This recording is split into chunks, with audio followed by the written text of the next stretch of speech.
এত কষ্ট পাচ্ছে ও কি বলবো বন্ধুরা, পাখিদের খাবার নিয়ে এত সমস্যা হবে ভাবতেই পারিনি। নমস্কার বন্ধুরা, আমি অভিষেক মদক রুদ্র, তোমরা দেখছো অভিষেক মদক রুদ্র ব্লগ। আর দেখতেই পাচ্ছ সকাল সকাল রিকিকে পাটাকে আমার লিফট বানিয়ে কি করে বিছানার মধ্যে তুললাম। আজকে এত অসহ্য গরম পড়েছে যে থাকার মতো অবস্থা না। দুদিন ধরে এত গরম আমাদের এখানে থাকা যাচ্ছে না, আর বৃষ্টির কোনো নামগন্ধই নেই। প্রতিদিনই তো সকালবেলা রিকিকে খাঁচাতে রাখি না, খাঁচাতে বেশি রাখা উচিত না। যদি কোনো পাখি তুমি টেম করো তো রিকিকেও আমি ছেড়ে দিই আর গোটা ঘরটাও ঘুরে বেড়াই। ওর বোধহয় প্রিয় খেলায় হচ্ছে আমার আঙুল কামড়ানো। দেখো আঙুলটাকে কেমন কামড়াচ্ছে, সারাক্ষণ এরকম করতে থাকে জানো তো। আর সবসময় দুষ্টামি, কি করে ঘরের মধ্যে দৌড়ে বেড়াবে এটাই ভাবে। ওকে ঘরের মধ্যে ছেড়ে দিয়ে আমি তাড়াতাড়ি করে জামাটা পরে নিচ্ছি। এত গরম জামা পরতেও আজকে বিরক্ত লাগছে। চলো বাইরের পাখিদের তো খাবার দিতে হবে, সেই জন্য বাইরে বেরিয়ে আসলাম। শোনো না, তোমাদের অনেকদিন ধরে পাখির বাচ্চাগুলো তো দেখানো হয়নি। হ্যাঁ, বদ্রি পাখির বাচ্চাগুলো যেগুলো হাড়ির মধ্যে ছিল, এত মিষ্টি দেখতে হয়েছে। তার মধ্যে একটা সারপ্রাইজ আছে, চলো তোমাদের দেখাচ্ছি বাচ্চাগুলোর মধ্যে। এই এতগুলো বাচ্চার মধ্যে একটা বাচ্চা এত সুন্দর মিষ্টি হয়েছে কি বলবো। আর ওই কোনায় দেখতে পাচ্ছ লাল চোকালা পাখিটা, দেখো কি সুন্দর বাচ্চাটার রং হয়েছে। ওই কোনার বাচ্চাটা সাদা রঙের হবে কি হলুদ রঙের এখনো আমি বুঝতে পারছি না, জানো তো। তোমরা বুঝে থাকলে একটু কমেন্টে জানাবা তো। পাখির বাচ্চাগুলোরও এত গরম লেগেছে, দেখো মুখগুলো কিন্তু হাড়ির বাইরে বার করে রেখেছে। আর আমি পাখির খাবারগুলো সব পাল্টে দিচ্ছিলাম, কারণ অনেকক্ষণ ধরে জলটা পাল্টানো হয়। ককাটেল আর কনুর পাখি যে জোড়াটা আমার কাছে আছে, ওদের তো ডাল সেদ্ধ করে আমি খাওয়াই সবকিছু মিক্স করে। তো এই ডালগুলোর দেখো কি অবস্থা হয়েছে।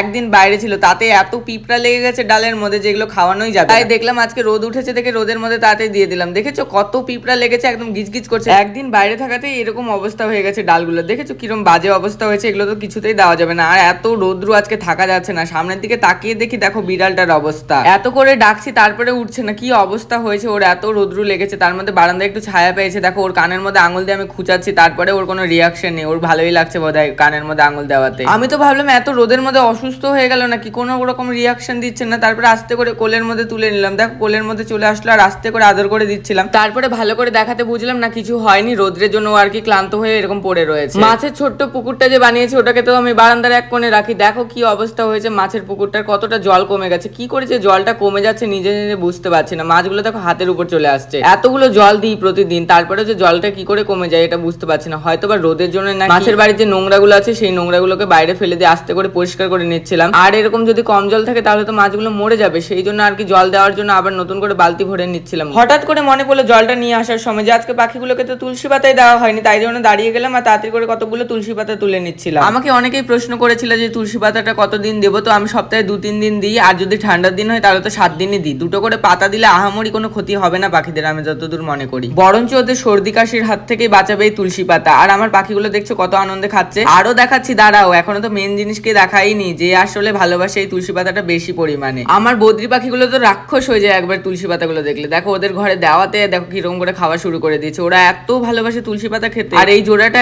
মানে খাওয়া দাওয়ার দিক থেকে একদম ঠিক, মানে যা দিব তাই। বালতি ভরে জল নিয়ে এসে একবারে ঢেলে দিব। এইভাবে তো মাছের বাড়িতে জল দিই না, কিভাবে দিই সেটা নিয়ে না হয় পরের ভিডিওতে দেখাবো। আজকের মতো এখানেই শেষ করছি ভিডিওটা, দেখা হবে পরের ভিডিওতে।